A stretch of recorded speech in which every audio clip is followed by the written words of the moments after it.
Élèves et bienvenue dans la suite des corrigés des anciens baccalauréats. Toute option, aujourd'hui je vais m'intéresser à l'année 2015, option sciences maths. C'est un exercice de chimie qui s'intéresse ou bien qui va intéresser également les étudiants de l'option PC. Bien, dans cet exercice, on va parler un peu du dosage et de l'estérification. Donc, c'est un mot qui vous fait peur. Vous allez voir l'estérification. C'est une réaction, comme toutes les autres réactions chimiques que vous avez déjà vues. Il possède certaines propriétés qu'il faut connaître. Juste comment, un peu de nomenclature, comment calculer la constante d'équilibre, comment calculer le rendement. Voilà les choses essentielles à savoir sur l'estérification. Pour toute question et commentaire, voilà le mail haji1966gmail.com. Bien. Dans cet exercice, vous avez deux parties. Une partie qui est le dosage d'un acide et une partie qui va s'intéresser à la synthèse d'un ester. Donc, on vous dit l'acide éthanoïque, méthane, éthane, donc vous avez deux carbones, acide carboxylique. Donc déjà, il faut savoir que les acides carboxyliques sont des acides faibles, donc leur réaction avec l'eau est une réaction limitée. Donc, utilisé dans la synthèse de plusieurs substances organiques, telles que l'huile, cet ester peut être préparé au laboratoire à partir de la réaction entre l'acide éthanoïque, c'est l'ester bien sûr, et l'alcool benzylique. Donc, alcool plus acide va vous donner l'ester plus l'eau, c'est la réaction de l'estérification.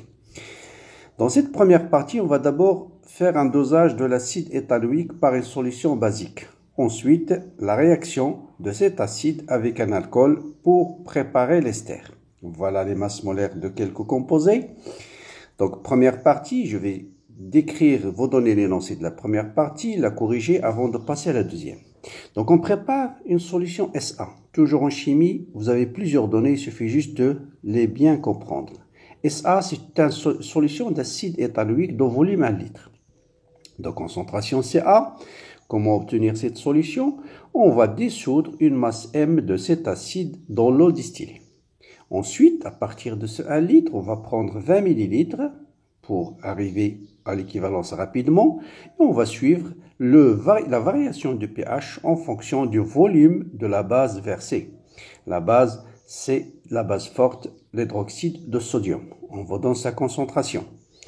Question, écrire l'équation modélisant le dosage. À partir des mesures obtenues, on a tracé pH en fonction de la volume de la base versée. À partir de cette courbe, déterminer le volume versé à l'équivalence. Trouver la masse M nécessaire pour la préparation de cette solution SA. Ensuite, montrer que la réaction est limitée. C'est une caractéristique des acides carboxyliques. Ensuite, établir pour un volume VB versé avant l'équivalence que vous allez avoir cette expression-là. Ensuite, on déduire le pK. Bien. Donc, je vais faire d'abord le corrigé de cette partie avant de passer à l'estérification.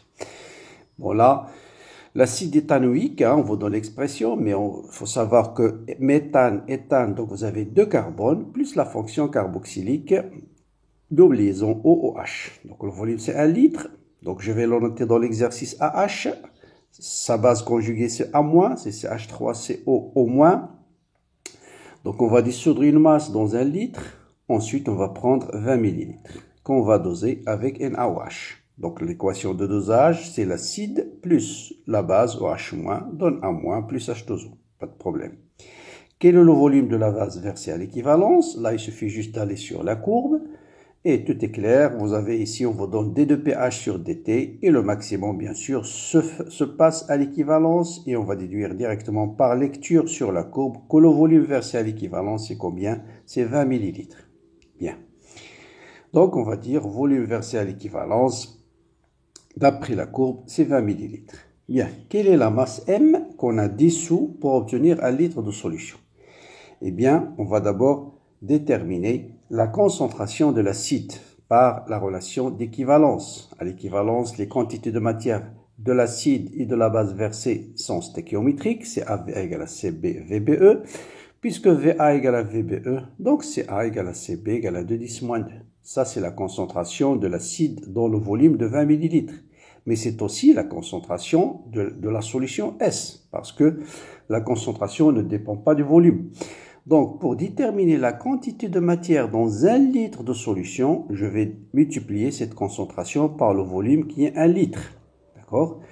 Donc, je connais la quantité de matière dans cette solution-là, dans 1 litre de solution. Donc, je peux déterminer la masse M qu'on a dissous par N, c'est petit m sur la masse molaire, est égal à la concentration fois le volume.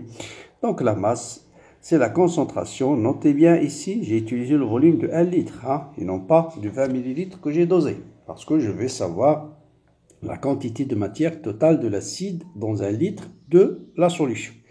Eh bien, par application numérique, vous allez trouver 1,2 g d'acide. Bien, montrez que la réaction est limitée. Si on vous dit montrer que la réaction est limitée, il faut montrer que le taux d'avancement est inférieur à 100%.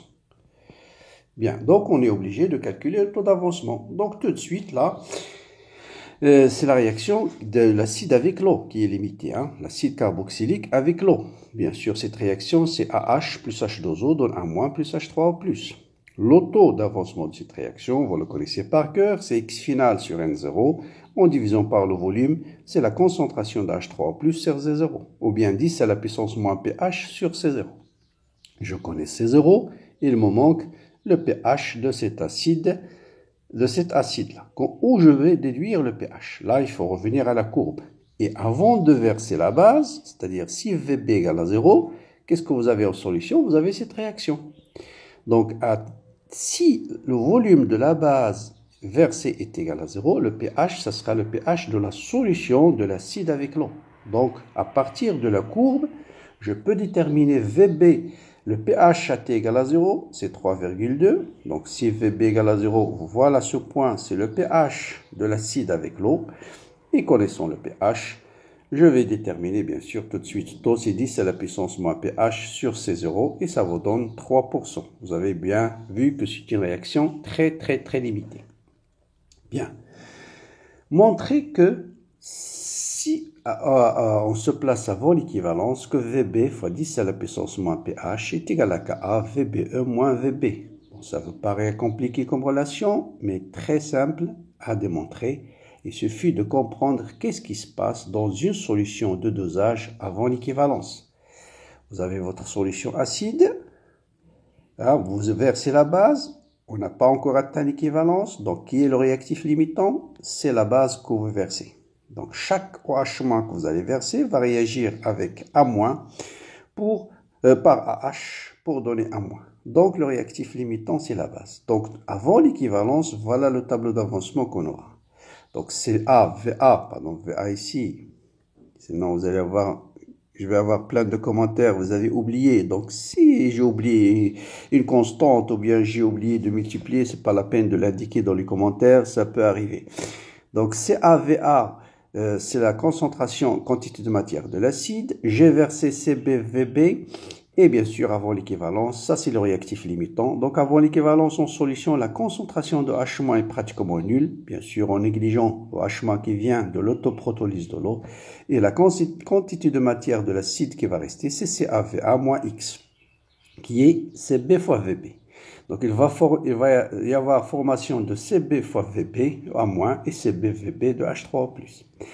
Donc le pH, on va utiliser la formule pH égale à pKa plus log de A- sur AH. La concentration de A- c'est CBVB sur le volume total, divisé par la concentration de l'acide sur le volume total. J'ai déjà simplifié par le volume total. Là, vous voyez bien que VA n'apparaît pas dans la relation, donc je vais utiliser la relation d'équivalence. CaVA égale à CB fois VBE. Et je remplace CaVA par CBVBE. Je simplifie par CB et je remplace pKa par moins log de Ka. Donc log moins log, c'est log de A sur B. Voilà, donc ça donne log de VB sur Ka, facteur de VB au moins VB. Donc je passe à 10 à la puissance pH pour enlever le log. Et ça donne VB sur Ka. Donc VB fois 10 à la puissance... donc 10 à la puissance pH, je le ramène de l'autre côté. Je multiplie par 10 à la puissance moins pH des deux côtés. Et Ka fois VBE, vous voyez bien que je retrouve facilement la relation qu'on nous demande de démontrer. Donc ça, c'est valable, quel que soit pKa, donc quel que soit le dosage acide-base, si vous êtes avant l'équivalence. Bien, déduire le pKa, bon là vous voyez bien que si, donc vous savez que le pH est égal à pKa à la demi-équivalence, donc il faut remplacer ici VB par VBE sur 2, demi-équivalence. Et vous voyez bien que VBE moins VB, ça vous donne moins VBE sur 2. Et en simplifiant par VB, ici VB, ici vous le remplacez aussi par VBE sur 2.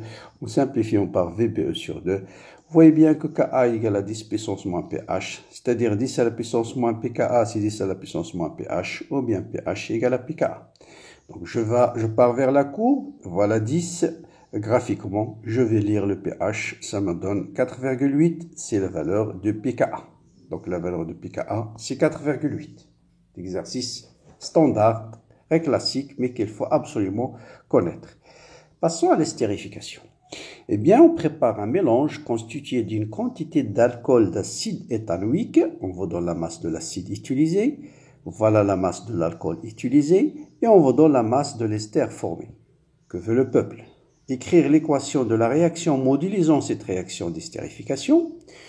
Donc, la formule générale, c'est l'acide plus l'alcool dans l'ester plus l'eau. D'accord? On vous donne ici les formules de chaque composé. De l'acide, c'est l'acide éthanoïque, donc R, c'est CH3. L'acide benzoïque, on vous donne l'expression de R'. Calculez le rendement. On refait l'expérience dans les mêmes conditions, mais en doublant la quantité de matière de l'alcool. D'accord? Vous allez voir ici qu'on a utilisé dans la première expérience 0,1 mol, on a un mélange équimolaire. Dans la deuxième expérience, on a doublé la quantité de matière de l'alcool et on vous dit de recalculer le rendement. Que peut-on conclure? On va voir l'une des propriétés de la réaction de l'estérification pour augmenter le rendement. Vous avez soit d'augmenter la concentration de l'un des réactifs, soit au cours de la réaction d'éliminer l'un des produits pour favoriser la réaction dans le sens 1. Bien. L'équation de la réaction. Donc voilà l'acide éthanoïque. Éthane, c'est de carbone, CC, puis la fonction carboxylique, COH. Voilà l'alcool, on vous donne le groupement R', c'est C6H5CH2. Ce OH va se lier avec H pour former H2O. Et puis ce groupement-là va venir ici se fixer sur O-. Et ça vous donne R, C, O, R'. Donc voilà la forme de l'alcool, de l'ester d'une façon générale, c'est R, C, double liaison O, C et O, R'. Voilà l'ester. Bien, on étudie l'appellation à partir du groupement R et du groupement R'. Par définition, c'est quoi le rendement d'une réaction d'estérification? C'est la quantité de matière de l'ester formée sur la quantité de matière théorique. C'est en quelque sorte le taux d'avancement d'une réaction normale. C'est N final sur N max. Bien. Pour déterminer le rendement, toujours un petit tableau d'avancement. Je démarre avec N0, ici normalement N'0, mais par le calcul, on va voir que la quantité de matière expérimentale de l'acide, c'est 9,75 g divisé par sa masse molaire, ça me donne 0,065. Pardon, ça c'est la quantité de matière expérimentale de l'ester. Pardon, voilà le N0 de l'alcool, de l'acide, c'est 6 divisé par sa masse molaire. Et pour l'alcool, c'est 10,8 divisé par sa masse molaire. Et vous voyez bien que dans les deux cas, vous avez 0,1. Donc, je démarre dans cette expérience avec un mélange équimolaire. Ici, 0,1 mol, 0,1 mol. Bien. Je forme une masse de l'ester qui est 9,75 grammes. Je connais la masse molaire de l'ester. Donc, je peux déterminer la quantité de matière expérimentale que j'ai obtenue de l'ester, qui est 0,065. Eh bien, tout simplement, le rendement, c'est quoi? Donc, le rendement, c'est la quantité expérimentale. Donc, le rendement R, c'est 0,065. C'est la quantité de matière expérimentale sur théorique qui est 0,1. Théoriquement, si la réaction était totale, je dois former 0,1 mol de l'ester. Moi, l'expérience me donne 0,065. Donc, le rendement, c'est la valeur expérimentale sur la valeur théorique. Et ça vous donne 0,65. Donc le rendement 65 ici. Sinon, je vais avoir des commentaires. Vous avez dit 65 et vous avez écrit 75. Donc j'obtiens un rendement de 65%. Donc vous voyez, c'est une réaction classique, tableau d'avancement, X final, X max, et vous déterminez le rendement. Bien, dans la deuxième expérience, ça c'est la partie de expérience 2, on va doubler la quantité de matière de N0. On a commencé ici avec 0,1 dans la première expérience 0,1, là on a commencé avec 0,1, 0,2. D'accord? Donc toujours même réaction, N0 moins X final, 2N0 moins X final, X final, X final. Quelle est la valeur expérimentale? Quelle est la quantité de matière qui va être formée ici? Là, vous avez, pour calculer X final, là, je connais N0, pas de problème, c'est 0,1 mol. Je connais la quantité de matière de l'alcool ici, c'est 0,2. Mais comment déterminer X final? Donc là, dans l'expérience 1, il faut revenir à l'expérience 1 pour calculer la constante d'équilibre. Et dans l'expérience 1, vous voyez bien que la constante d'équilibre de cette réaction, c'est X final au carré sur N0 moins X final au carré. Donc on a déterminé Nx final, c'est 0,065, ça c'est dans l'expérience 1, divisé par 0,1 moins 0,65 au carré, et vous allez trouver 3,45. La constante d'équilibre ne dépend que de la température, donc puisqu'on est toujours à la même température, donc ce sera la même constante d'équilibre pour cette réaction, et ça va me permettre de déterminer la quantité de matière expérimentale formée de l'ester. La quantité de matière théorique, c'est X max, c'est toujours N0. Donc, il suffit de calculer X final et on va déduire le rendement. Bien. Donc, la constante d'équilibre de cette réaction, c'est X final au carré sur N0 moins X final, facteur de 2N0 moins X final, est égal à 3,45. Là, vous allez avoir une équation de deuxième degré que vous allez déterminer delta, vous allez déterminer deux solutions. Et la solution doit être comprise entre 0 inférieur à X max, donc celui-là est supérieur à X max, on va l'éjecter, donc il va vous rester une seule solution acceptable, c'est 0,083. Donc le rendement c'est 0,083 sur la valeur expérimentale, la valeur théorique qui est X max, qui est 0,1, et vous voyez bien que le rendement a été bien amélioré. Pourquoi? Parce qu'on a augmenté la concentration de l'un des réactifs. Donc, pour augmenter la concentration, le rendement dans les réactions d'estérification, on augmente la concentration de l'un des réactifs pour favoriser la réaction dans le sens 1. Et donc, on va augmenter la quantité de l'ester formé. Donc, voilà pour le corriger de ce sujet-là. Comme d'habitude, je vous souhaite bon courage, bonne continuation. N'hésitez pas à laisser des commentaires, à partager cette chaîne avec vos amis. Vous avez plein de sujets corrigés, plein de baccalauréat corrigés, plein d'examens blancs et aussi bientôt, plein de QCM pour la préparation aux différents concours. Bon courage et à bientôt.